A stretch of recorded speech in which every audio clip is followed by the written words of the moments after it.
Hello അസ്സലാമു അലൈക്കും welcome back. ഇന്ന് വന്നിട്ടുള്ളത് ഒരു ചമ്മന്തിപ്പൊടിയുടെ റെസിപ്പിയുമായിട്ടാണ് കേട്ടോ. അപ്പോൾ എങ്ങനെയാണ് ഇത് തയ്യാറാക്കുന്നതെന്ന് നോക്കാം. അപ്പോൾ അതിന് വേണ്ടിയിട്ടുള്ള തേങ്ങയും ഒക്കെ ഒന്ന് വറുത്തെടുക്കാൻ വേണ്ടിയിട്ട് ചുവട് കട്ടിയുള്ളൊരു പാത്രം തന്നെ എടുക്കാനായിട്ട് ശ്രദ്ധിക്കുക. ഞാനിപ്പോൾ ഒരു ഉരുളിയാണ് എടുത്തിട്ടുള്ളത്. അതിൽ വലിയൊരു തേങ്ങ മുഴുവനായിട്ട് ചിരകിയത് ഇട്ട് കൊടുത്തിട്ടുണ്ട്. കൂടെ തന്നെ ഒരു 4 ടേബിൾ സ്പൂൺ ഉഴുന്നുപരിപ്പും ഒരു 2 കൈപ്പിടി ഉണക്കമുളകും ഒരു അര ടീസ്പൂൺ കുരുമുളകും പിന്നെ ഒരു പിടി കറിവേപ്പിലയും കൂടി ചേർത്ത് കൊടുത്തിട്ടുണ്ട്. ഇനി എല്ലാം കൂടിയിട്ട് നല്ല പോലെ വറുത്തെടുക്കണം. അപ്പോൾ തീ ഒരുപാട് കൂട്ടി വെക്കാതെ മീഡിയം ഫ്ലെയിമിൽ വെച്ചിട്ട് വേണം നമ്മളിത് വറുത്തെടുക്കാനായിട്ട്. തീ കൂട്ടി വെച്ചിട്ട് വറുത്തെടുക്കുകയാണെന്നുണ്ടെങ്കിൽ പെട്ടെന്ന് തേങ്ങൻ്റെ കളറൊക്കെ മാറി വേറൊരു ടേസ്റ്റ് ആയിരിക്കും. അപ്പോൾ പതുക്കെ നമുക്കിതൊന്ന് വറുത്തിട്ടെടുക്കാം. ഇപ്പോൾ ദാ നമ്മുടെ തേങ്ങയൊക്കെ ഏകദേശം ഒരു വറവായിട്ടുണ്ട്. ചെറുതായിട്ട് കളറൊക്കെ ഒന്ന് ചേഞ്ച് ആയിട്ടുണ്ട്. ഈ സമയത്ത് നമുക്കിതിലേക്ക് പുളി ചേർത്ത് കൊടുക്കാം. അപ്പോൾ ഞാനൊരു നാരങ്ങ വലിപ്പത്തിലുള്ള പുളിയാണ് എടുത്തിട്ടുള്ളത്. ഇതൊന്ന് പിച്ചി ചെറുതാക്കിയിട്ട് നമുക്കിതിലേക്ക് ചേർത്തിട്ട് നല്ല പോലെ ഒന്ന് വറുത്തെടുക്കാം.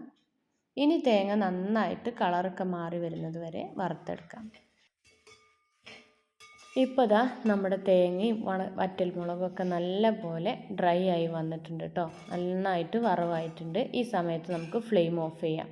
ഇനി ഇതിലേക്ക് നമുക്കൊരു ടേബിൾ സ്പൂൺ കായപ്പൊടി ചേർത്ത് കൊടുക്കാം. ഈ കായപ്പൊടി ചേർത്തിട്ട് നല്ല പോലെ മിക്സ് ചെയ്യാം. ഫ്ലെയിം ഓഫ് ചെയ്തിട്ടുണ്ട്, കാരണം ചട്ടിയൊക്കെ നല്ല പോലെ ചൂടായിട്ട് കിടക്കുകയാണ്. അപ്പോൾ ഈ ഒരു ചൂട് മതി കായപ്പൊടി ഒന്ന് റോസ്റ്റ് ചെയ്തെടുക്കാനായിട്ട്. അപ്പോൾ എല്ലാം കൂടിയിട്ട് നല്ലോണം ഒന്ന് മിക്സ് ചെയ്തിട്ടെടുക്കുക. കണ്ട കറിവേപ്പിലയൊക്കെ കൈ വെച്ചിട്ടൊന്ന് പൊടിച്ച് നോക്കുമ്പോൾ നല്ല പോലെ പൊടിഞ്ഞിട്ടുണ്ട്. അപ്പോൾ ഇനി ഇതിപ്പോൾ ഇത്രയും മതി. ഇനി നമുക്കിതൊന്ന് ചൂടാറാനായിട്ട് വേറൊരു പാത്രത്തിലേക്ക് മാറ്റിയിട്ട് കൊടുക്കണം. ഈ ഒരു ചട്ടിയിൽ തന്നെ ഇതിരിക്കുകയാണെന്നുണ്ടെങ്കിൽ ഇതിൻ്റെ ടേസ്റ്റൊക്കെ മാറിപ്പോവും, നല്ല പോലെ മൂത്ത് പോവും കേട്ടോ. അപ്പോൾ അതുകൊണ്ട് നമുക്ക് ചൂടാറുന്നത് വരെ വേറൊരു പാത്രത്തിലേക്ക് മാറ്റി കൊടുക്കാം. ഇപ്പോൾ ദാ നമ്മുടെ ചമ്മന്തിപ്പൊടിയുടെ കൂട്ടൊക്കെ നല്ല പോലെ ചൂടാറിയിട്ടുണ്ട്. ഇനി നമുക്കിതൊന്ന് പൊടിച്ചിട്ടെടുക്കണം. അപ്പോൾ പൊടിക്കാനായിട്ട് എടുക്കുന്ന ജാറ് നല്ല പോലെ കഴുകി ഉണക്കിയതായിരിക്കണം കേട്ടോ. കാരണം ഈ ചമ്മന്തിപ്പൊടി നമ്മൾ കുറേ നാൾ സൂക്ഷിച്ച് വെക്കാനുള്ളതാണ്.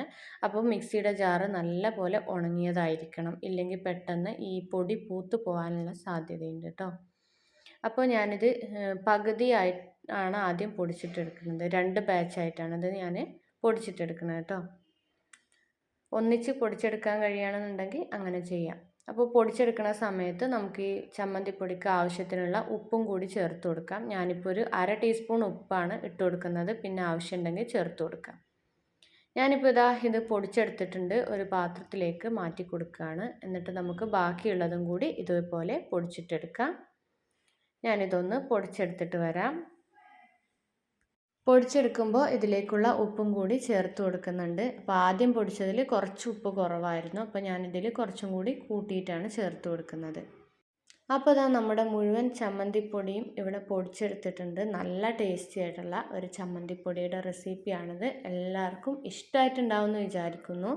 വീഡിയോ ഇഷ്ടമായിട്ടുണ്ടെങ്കിൽ ലൈക്ക് ചെയ്യാനും ഷെയർ ചെയ്യാനും സബ്സ്ക്രൈബ് ചെയ്യാതെ കാണുന്ന കൂട്ടുകാരുണ്ടെങ്കിൽ ഒന്ന് സബ്സ്ക്രൈബ് ചെയ്തിട്ട് സപ്പോർട്ട് ചെയ്യാനും മറക്കല്ലേ.